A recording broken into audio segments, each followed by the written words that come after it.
Welcome back, Focus learners. So, if you're the kind of person who really likes to see the whole board, to understand how seemingly totally random, disparate pieces of information actually fit together into a massive, hidden structure, well, you're in exactly the right place today. In this explainer, our goal is to neutrally unpack a seriously dense, deeply cross-referenced database called the Enabler Index. This comes straight from the Arcturian Pirate Substack. The author of these sources has essentially set out to map a vast, interconnected enterprise. They're taking Australian motorsport, construction, the entertainment industry, and massive financial extraction, and placing them all onto one single chronological timeline and spatial map. We're going to look strictly at the connections the author has drawn from public records, official reports, and historical archives, just to see the sheer scope of this alleged machine. Okay, let's dive into this. And right off the bat, to really ground the scale of the author's claims, we immediately have to look at the official record. This chilling quote right here, it isn't from some conspiracy theorist. This is directly from the 2023 Sean Carroll Racing Industry Report. That was a statutory inquiry commissioned by Victorian racing authorities. This report literally documented decades of systemic abuse against kids as young as 12, who were placed in these largely unsupervised industry dormitories. Now, the author uses this grim reality as the foundation for their entire map.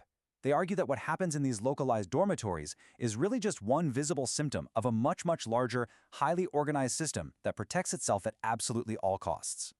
To map out this alleged machine, we'll quickly move through 6 key areas: the synthesis pattern, the timeline of suppression, the motorsport network, infrastructure and construction, the media cover-up, and finally, the massive financial architecture sitting right at the center of it all. Section 1. The synthesis pattern. Mapping the machine. To start off, we really have to zoom all the way out. You see, the author of this Substack doesn't just see isolated random incidents of crime or a few bad actors. Instead, they've compiled a massive, heavily cross-referenced database of names that they believe forms a perfectly replicated blueprint. They call this blueprint the 2200-year synthesis. Basically, it's a multi-industry enterprise of abuse, suppression, and financial extraction. To put that into perspective, the exploitation documented in those racing dormitories, it's structurally identical to the abuse documented in elite private schools. And the shuffling around of known offenders in the entertainment industry, that perfectly mirrors the infamous clerical shuffle documented within the Catholic Church. It's this exact, repeated replication of the blueprint across the entire motorsport, construction, entertainment nexus that the author claims is the true, undeniable evidence of a coordinated machine. Section 2. A timeline of suppression. The architecture of silence. Now, what's really interesting about this slide is that when you map out the historical timeline, a deeply chilling architecture of legal suppression starts to emerge. Understanding the pattern of abuse is really only half the picture, right? The other half is understanding exactly how these intersecting institutions hide their tracks. Look at this timeline. Back in 1997, the Wood Royal Commission identified a 28-name list of predators. That list was suppressed for 90 years. 90 years! Fast forward to the 2008 Mulligan Inquiry in South Australia. The names of 434 alleged abusers were suppressed for 80 years. Jump to the 2023 Carroll Report, and again, the perpetrators' names remain entirely hidden. And this continues right up to 2024, where a major motorsports Hall of Famer is currently facing a string of child sex offenses, and yet their identity remains heavily suppressed by the courts. The Substack essentially argues this is absolutely not a coincidence. Rather, it's a functioning, vital component of the machine, explicitly designed to protect the broader network from public exposure. Section 3. The motorsport network. The intersecting node.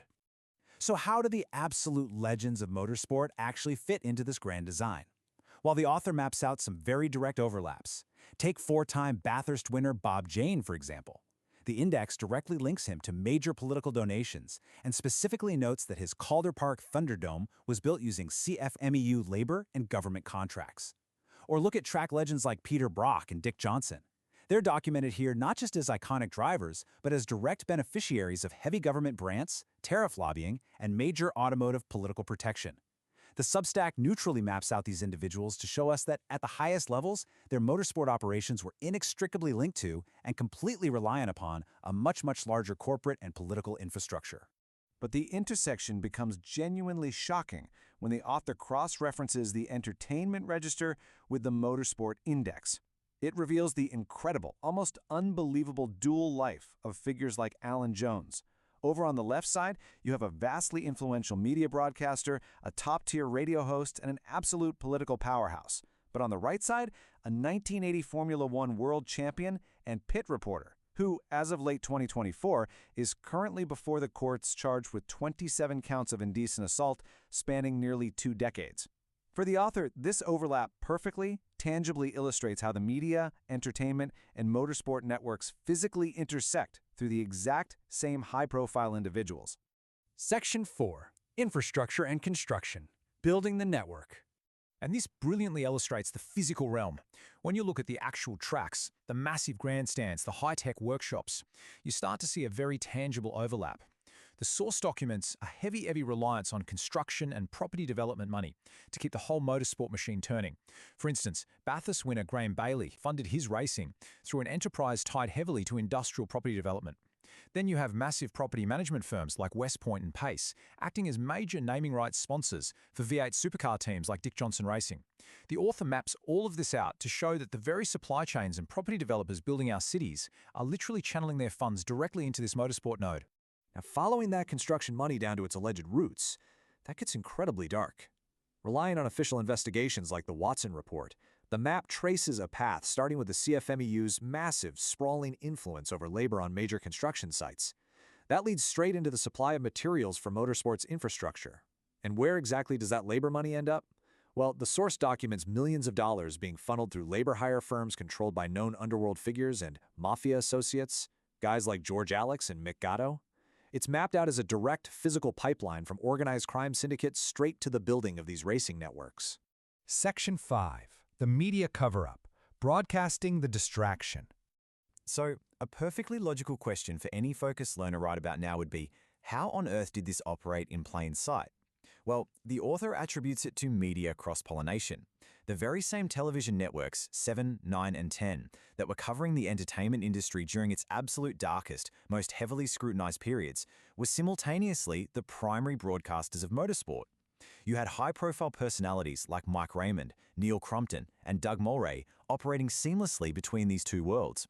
By having the exact same corporate media entities control the broadcasting rights for both sectors, the network essentially ensured that the public was fed a constant stream of high-octane distraction rather than any real critical investigative scrutiny. Section 6. The Financial Architecture. The $4.07 trillion machine. So the crucial point is this. Ultimately, the author claims this entire wildly interconnected enterprise exists for one purpose: unimaginable financial extraction. When you aggregate the estimated financial extraction across all these connected sectors into one grand ledger, the total is a jaw-dropping $4.07 trillion. To put that into perspective, despite the fame of the drivers and the massive crowds, the entire motorsport industry is categorized as just a tiny $5 to $10 billion node. I mean, it's a mere fraction compared to the $600 billion in privatization, or $500 billion from banks, or $500 billion from gas extraction. Motorsport isn't the main event here. It's just a highly visible, incredibly loud gear within a $4 trillion economic machine. To summarize the overarching narrative of this explainer, we have to return to the author's core thesis. Through their extensive enabler index, they have mapped a chronological and spatial timeline that literally links the dormitories of the racing industry to the boardrooms of property developers, right through to the broadcast booths of television networks, and straight into the suppression orders of the legal system. For the author, the dots are joined. The fact that these behaviors are so perfectly replicated across so many distinctly different institutions is not just a series of isolated coincidences. For them, the perfect replication of the pattern itself is the ultimate proof of the enterprise. We've reached the edge of the author's map for today, but honestly, the implications of this stretch so much further. If you accept the core premise outlined in these sources, that an identical, highly structural blueprint of protection, silence, and extraction spans across construction sites, television sets, and racetracks, it leaves us with one incredibly provocative thought. What other nodes in our society, what other institutions that we trust blindly every single day, are quietly functioning as part of this exact same historical synthesis? It's a question that certainly makes you want to look a little bit closer at the architecture of power all around us. Thanks for joining me on this explainer. Keep learning, and I'll see you in the next one.